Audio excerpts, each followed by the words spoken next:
guess I can see what you're saying, but My fan theory with that is it should be someone else as here we go. Doom. All right, so take 2 minutes. Give me your fan theory about how that's gonna work. Since we're talking Doomsday, it's on About everybody's how, tongue.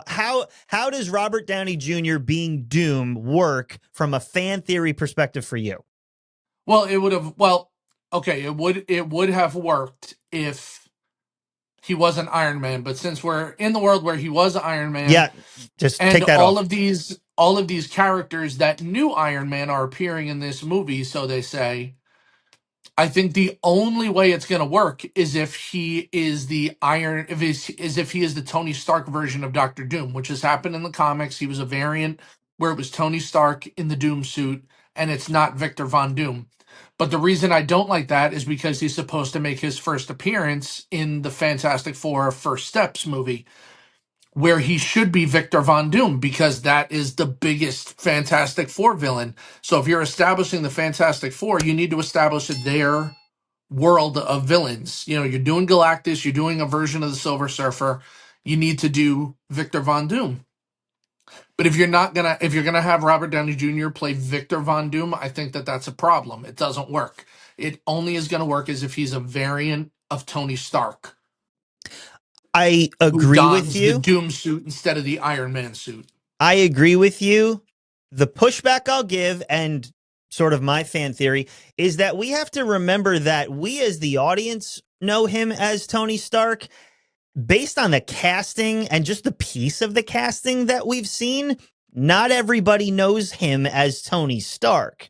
616 knows him as Tony Stark, and even all the heroes that we know in the MCU aren't even 616. So I'd say a third to a half of the characters that we know are going to have an emotional discontinuity with the fact that this bad guy looks like our hero, but that's it.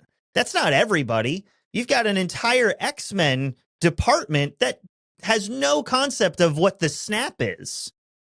So there's a lot of opportunity for us to develop this character without the nostalgia or the feeling of like, oh, we're pulling the same actor. Like, nope, this is a multiverse.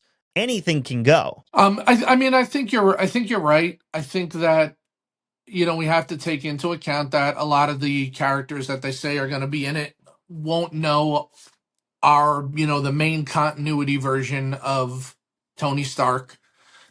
So I guess it could work, but my fan theory is that for it to work for the audience, at least for me, for it to work, it has to be a version of Tony Stark. But then that doesn't work for the Fantastic Four.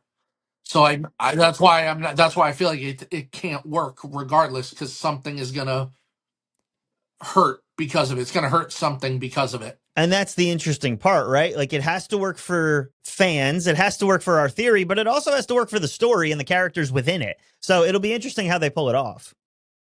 I mean, look, I'm not gonna not see it, but I'm gonna be very hesitant. Listen, nobody thought Heath Ledger could play the Joker. Nobody thought Ben Affleck could play Batman.